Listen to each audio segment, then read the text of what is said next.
politika sosialy fiainam-pirenena toe-karena zava-misy izany rehetra izany no hitanao anatin'ny vaovaon'ity tanindrazana. Aray Madagasikara, ireo mpitondra fanjakana no tena maro ny mpanao kolikoly. Sendikan'ny mpiasa ny tanàna Antananarivo naneho ny heviny mahakasika ny fitorinan'ny CUA. Tontolon'ny informatika mihatsara hatrany ny fari-pahatakarany tanora malagasy.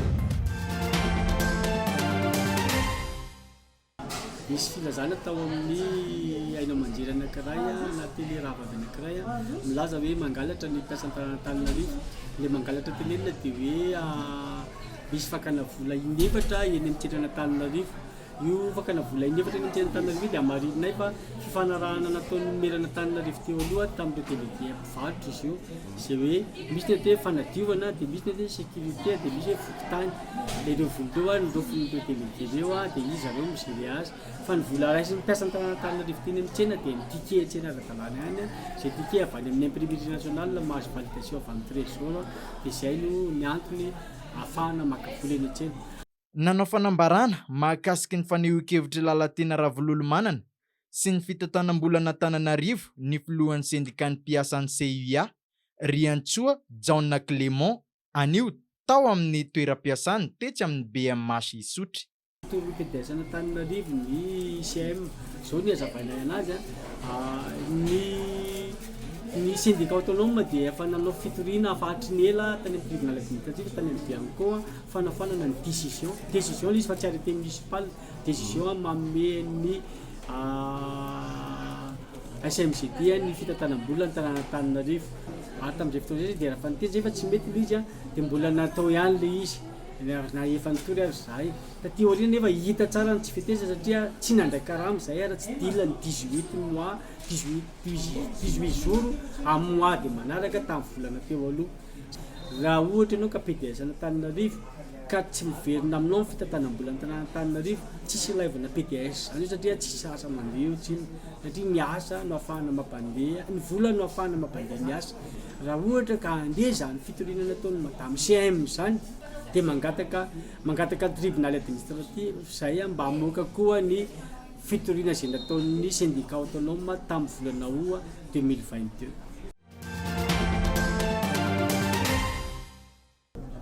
Le andro anio moa zany dia andro natokan'ny agence de recouvrement des avoirs illicites anaovana ny tatitra momba ny zava-bita nandritra ny taona lasa 3 sy 4 Ireo mpitondra fanjakana no tena maro amin'ireo mpanao kolikoly sy ny mpanodikodina volam-panjakana, hoy ny tale jeneralin'ny Aray Andriamatoa Rasoloary Manana Aimé tetsy amin'ny bypass. Ny akamarony aloha tena tompon'andraikitra mpanjakana fa misy olotsotra ihany koa misy olotsotra le izy dia raha hoe ny heloka no tianareo antanina ny voakasiky ny didy momba ny recouvrement des avoirs illicites dia kolokolo ny tena be da be. Fanararota-pahefana ataon'ireo tompon'andraikitra mpanjakana sy fanararota-pahefana amin'ny resaka passation na marché public amin'ny tsenam-bary-mpanjakana dia aorianany kolikoly dia eo koa ny fanodikodonam-bolam-panjakana. Io zany no mitana ny laharana faharoa amin'ireo heloka nanaovana fisintomana ny arena maloto teto anivon'ny Aray. Zay didy rehetra zany tonga teo ampelantanana avany amin'ny pôle anticorruption anankiroa dia notanterahana aby. Misy didy fanagiazana fananana, misy fanagiazana vola avany amin'ny compte bancaire zay rehefa notanterahany reny didy reny dia eo ampelantanan'ny Aray amin'izao zany ireny fananana everina fa hoe azo tamin'ny heloka maro isan-karazany. Rehefa natotaly zany ireo didy tonga tampelantanan'ny Aray tamin'ny taona 2023 sy 2024 dia eo amin'ny 300 latsaka eo. Raha ny vola zany dia misy eo amin'ny 500 mahery eo misy ny compte bancaire voagetsy natao gelena zany a dia anatin'ny ireo compte bancaire voatazonareo a misy vola mitetina manodidina ny 6,305 millions et quelques ariary.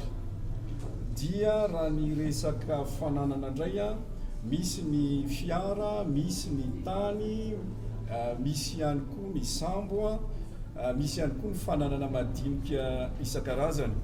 Dia raha ny fiara zany a voatazona teo ampelantanan'ny aray a nandritra ny taona 2024 dia eo amin'ny 100 latsaka kely eo, fa izy io moa zany a mbola fitazomana vonjimaika dia indraindray mitombo indraindray miena ihany koa arakaraka le didim-pitsarana. Mahatratra hatramin'ny 9 miliara ariary mahery hoy izy ireo fananana nogiazina azo tamin'ny tsy fahamarinana ny taona 2024 lasa teo, ary amin'ireo mpitondra fanjakana ny ankamaroan'izany. Efa nisy sahady ny antsoina hoe vente aux enchères publiques, zany hoe famarotana ny apahan'ireo fananana teo ampelantanana, satria ny fananana azo moa zany a dia natao hoe ho amidy mba ho arotsaka ny amin'ny kitapom-bola-panjakana ny vola azo a, dia efa nisy zany a ny vente aux enchères publiques anankiroa zay natao tamin'ny taona lasa iny teto Antananarivo sy tany Tamatavy. Amidy reny dia voatazona le vola dia apetrakay ao anatin'ny antsoina hoe compte de consignation dia miankina amin'ny didim-pitsarana izy io. Raha ohatra ka hoe voaton'ny fitsarana ihany zany le confiscation hoe meloka le olona dia mazava ho azy miditra ny amin'ny atao hoe compte particulier du trésor, rotsaka any amin'ny kitapo-bola-panjakana reo vola reo fa raha ohatra kosa voalaza amin'ny fitsarana fa hoe tsy meloka le olona dia ireo vola reo zany no averina amin'ny tompony amin'izay fotoan'izay. Dia zay didim-pitsarana efa nivoaka zany hatramin'izay nametrahana ny pôle anticorruption. Dia ny pôle anticorruption nipetraka voalohany moa zany ny PAC teto Antananarivo nipetraka tamin'ny 2024. Dia zay didim-pitsarana nivoaka nanomboka teo zany no nalefa ny PAC taty amin'ny agence de recouvrement des avoirs illicites dia ireny didy rehetra reny zany no tanterahany. Ny aray moa dia sapan-draharaha miady amin'ny arena tsy ara-drariny.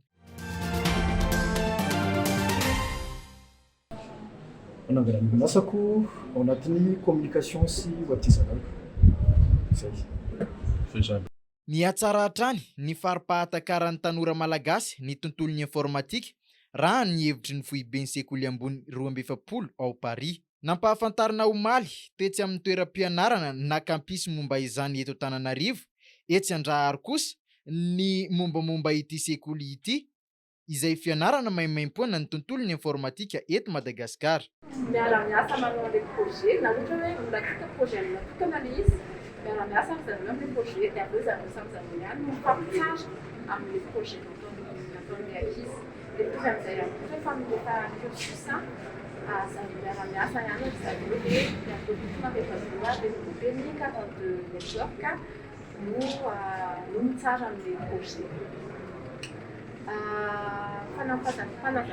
Araka ny fanazavan'ny tompon'andraikitry ny serasera Clémence Ratovison moa dia miisa 490 ireo mpianatra izany eto Madagasikara hatramin'ny fiandohan'ny taom-pianarana voalohany ao amin'ity sekoly ambony ity ny 7 febroary 2024 lasa teo. Antananarivo moa zany dia anisan'ny ataontsika hoe campus 42 network fondé tany à Paris tamin'ny 2013. Dia campus faefatra izy eto Afrique, voalohany moa zany eto amin'ny Océan Indien, fa campus faefatra izy eto Afrique efa be dia be mihitsy misy anazy maneran-tany, efa malaza be mihitsy izy. Saika lehilahy no ankamaroan'ireo mpianatra ireo fa ny 30 amin'ireo ihany no vehivavy. Tsy voatery manana notion en informatique koa ianao dia manao les tests d'entrée. Les tests d'entrée zany test en ligne, test analogique ny tena ao anatin'ilay izy. Dia tombony lehibe zao ho an'ny tanora malagasy mahazo campus tsara amin'izao amin'ny